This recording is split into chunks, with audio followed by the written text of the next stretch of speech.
नीतीश कुमार के पाला बदलकर फिर से मुख्यमंत्री पद की शपथ लेने पर कांग्रेस नेताओं ने उनकी जमकर आलोचना की है। जयराम रमेश ने तो उन्हें गिरगिट तक कह दिया। हालांकि राहुल गांधी ने पहली बार नीतीश कुमार को लेकर बयान दिया है। भारत जोड़ो न्याय यात्रा बिहार में प्रवेश कर चुकी है। इसी दौरान लोगों को संबोधित करते हुए राहुल गांधी ने कहा कि थोड़ा सा दबाव पड़ा और वो पलट गए। ऐसे लोगों की हमें जरूरत नहीं है। राहुल गांधी ने कहा कि भूपेश बघेल ने उन्हें एक चुटकुला सुनाया था। उन्होंने कहा कि आपके मुख्यमंत्री ने गवर्नर के सामने मुख्यमंत्री पद की शपथ ली। उनके मंत्रियों ने भी शपथ ली। खूब तालियां बजती हैं। इसके बाद वो मुख्यमंत्री आवास के लिए निकल जाते हैं। आपके चीफ मिनिस्टर गवर्नर के यहाँ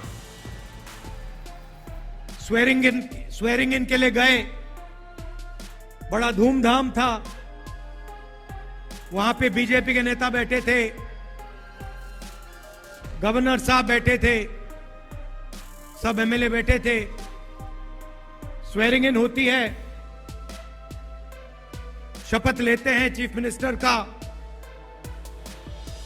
उनके मंत्री, 2-3 मंत्री भी शपथ लेते हैं। खूब तालियां बजती हैं और फिर नीतीश जी निकल जाते हैं, वापस सीएम हाउस की ओर चल जाते हैं। गाड़ी में उन्हें ध्यान आया कि उनकी शॉल राजभवन में ही छूट गई है। इसके बाद उन्होंने ड्राइवर से वापस चलने को कहा। जब वो गवर्नर के पास पहुंचे तो उन्होंने पूछा, अरे इतनी जल्दी वापस आ गए आप? ऐसे ही हालात बिहार के हैं। गाड़ी में पता लगता है कि वो अपना शॉल गवर्नर के घर में छोड़ आए, तो ड्राइवर से कहते हैं, भैया चलो वापस चलो, शॉल उठाना है। तो ड्राइवर गाड़ी घुमाता है, गवर्नर के घर आता है। नीतीश जी निकलते हैं, गवर्नर के पास जाते हैं, दरवाजा खोलते हैं।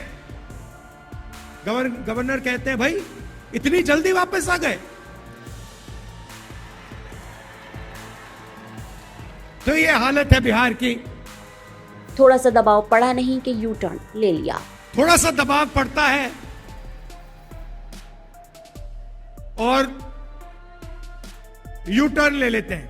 बताया जा रहा है कि नीतीश कुमार ने इंडिया गठबंधन छोड़ने का फैसला राहुल गांधी की बात पर नाराज होकर ही लिया था। हालांकि आधिकारिक तौर पर इस बारे में कुछ कहा नहीं गया है। 13 जनवरी को इंडिया गठबंधन की एक वर्चुअल मीटिंग हुई थी। इस दौरान वो राहुल गांधी से नाराज थे और 10 मिनट पहले ही मीटिंग छोड़कर चले गए थे। बताया गया कि राहुल गांधी ने कहा था कि वो संयोजक के पद के लिए ममता बनर्जी से चर्चा करने की बात कर रहे थे। इसके बाद ही नीतीश को संयोजक चुना गया, लेकिन उन्होंने पद लेने से ही इनकार कर दिया। कांग्रेस से नाराजगी का परिणाम आरजेडी को भी भुगतना पड़ा। नीतीश कुमार ने आरजेडी के साथ गठबंधन तोड़कर बीजेपी का साथ पकड़ लिया है और 2 उप मुख्यमंत्रियों के साथ दोबारा शपथ ले ली है। नीतीश कुमार अब तक 9 बार मुख्यमंत्री पद की शपथ ले चुके हैं। Bureau report, ST news.